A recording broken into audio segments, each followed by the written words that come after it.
In brief, Chinese carmakers have been issued new standards by the government as part of a plan to reduce the manufacture of fossil fuel-powered vehicles. China is becoming a leader in reducing fossil fuel emissions.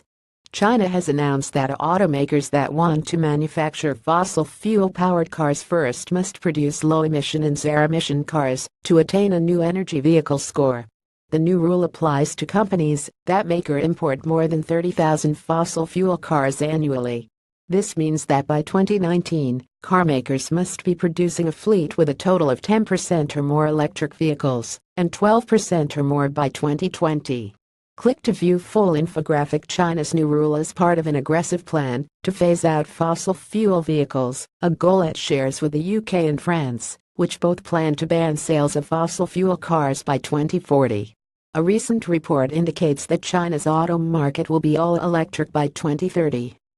While the country's original plan was to ban fossil fuel vehicles outright, which was criticized as too ambitious, this revised version of the plan is aggressive, yet workable, allowing automakers time to adjust to the changing market.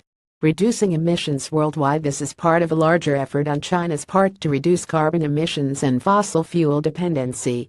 In 2017 alone, China has surpassed many of its own ambitious environmental goals.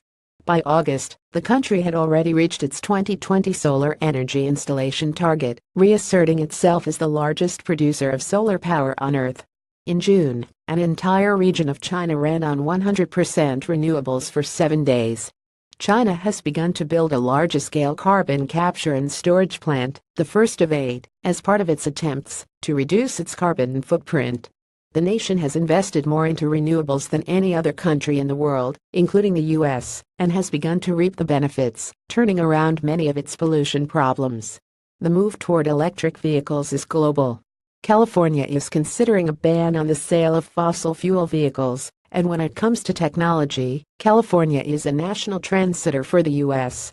Research shows electric vehicles will dominate the European market by 2035. India will sell only electric cars within the next 13 years, cutting emissions significantly. This latest development is merely the next link in a long global chain.